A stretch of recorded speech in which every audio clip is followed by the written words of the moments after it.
this park, especially as graced by images of these two figures, it comes out of the passion of very few people here. The main one is the artist who created this sculpture, this park. His name is Pepsi Kellogg. And Pepsi, would you have a word? Come on up Oh here. my gosh. Wow. Wow. Yeah. Kenny and Tim and Dr. Walker beat him up and made him come over here. So, oh, you picked the best day for this. Yeah. Beautiful.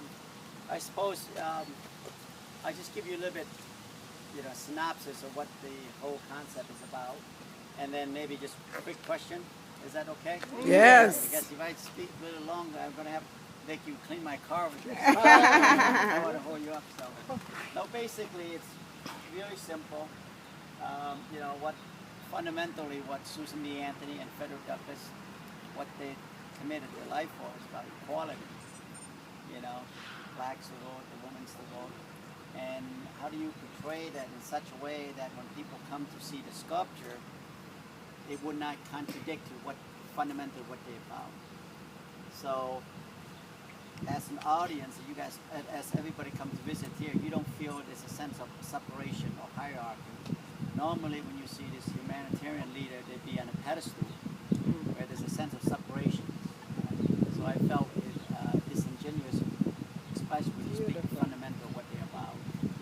And then when the title of the piece is called "The Let's Have Tea," you probably ask yourself, how does that have to do anything historically?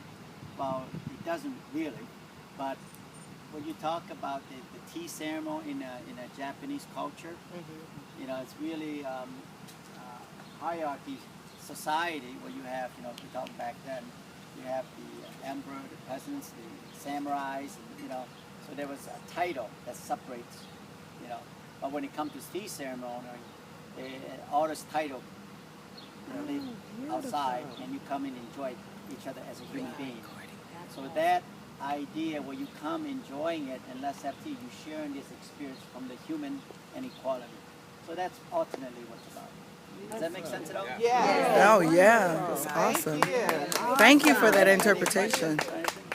Awesome. Thank you. How did you get the job? Who commissioned you?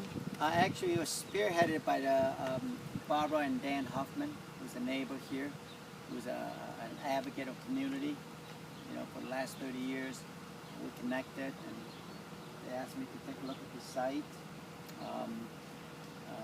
Originally they were thinking about maybe doing that Susan, so I felt, we got to have Susan and Frederick. I think that would be a nice, connection there. So, anything else? That's beautiful. What's your background as an artist? I was born in Laos. Laos is contiguous to Thailand and Vietnam. So I think from a personal background, in some way, subconsciously play a role in terms of body of work that I'm trying to do, with respect to equality in a universal sense. Because where I was born, it was really communist country, and that, we escaped the country and refugee camp and that whole deal. But I think in some way it had play in my thinking in terms of the development body of work in the past 20 years. So, good question. Does that make sense? Yes. Oh yeah. Very clear. Yep, no problem. Thank you. Thank you.